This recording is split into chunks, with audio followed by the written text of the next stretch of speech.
Ufadhili wa elimu kupitia hazina za kaunti nchini Kenya maarufu kama basari na uamuzi wa mahakama moja mjini Nakuru. Wakazi wa kaunti ya Elgeyo Marakwet wameeleza masikitiko yao kuhusu hatua hiyo. Wamesema kuwa hali hiyo inaweza kusababisha wanafunzi kutoka familia zisizojiweza kushindwa kuendeleza masomo yao, wakitoa wito sasa kwa serikali kuhakikisha kuwa serikali za kaunti zinapewa mamlaka ya kusimamia fedha hizo kutokana na umuhimu wake kwa watoto kutoka jamii maskini.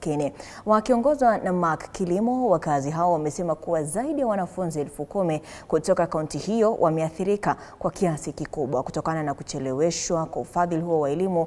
Hata hivyo, gavana wa kaunti hii Wesley Rotich amedokeza kuwa huenda wanafunzi kutoka kaunti ya Elgeyo Marakwet wakakosa kabisa kufaidika na ufadhili huo kuanzia mwaka ujao endapo mvutano unaoendelea hautapata suluhisho. Gavana alikuwa akizungumza wakati wa hafla utoaji wa ufadhili wa elimu wa jumla ya shilingi milioni 100 unaowanufaisha wanafunzi wapatao 9,800 kutoka kaunti hiyo.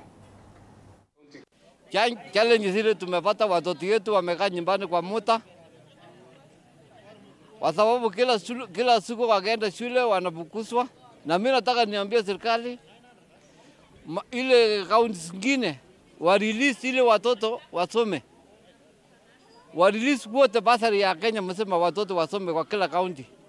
Na mimi naomba kitu kingine, mimi naomba basari iendelee, kwa sababu kuna challenges, kuna wala hawezi kujisomesha watoto.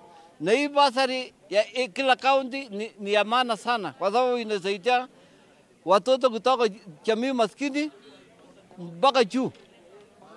Kwa hii basari tumengojea kwa muda sana. Aswa katika juo letu nilikuwa na watoto around 60 which were sponsored through this program, lakini ilikaa sana mpaka sisi tukashangaa kuona kwamba hiyo maneno ya kotini ilichukua muda mrefu.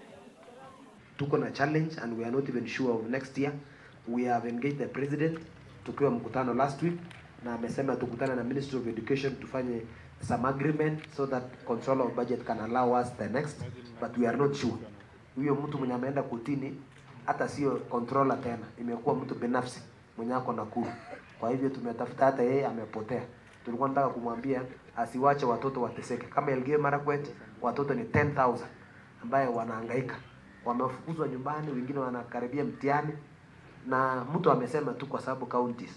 Kwa hivyo leo hii tunapeana bursaries ya 100 million to all the institutions. Wamesema ni around 800 institutions.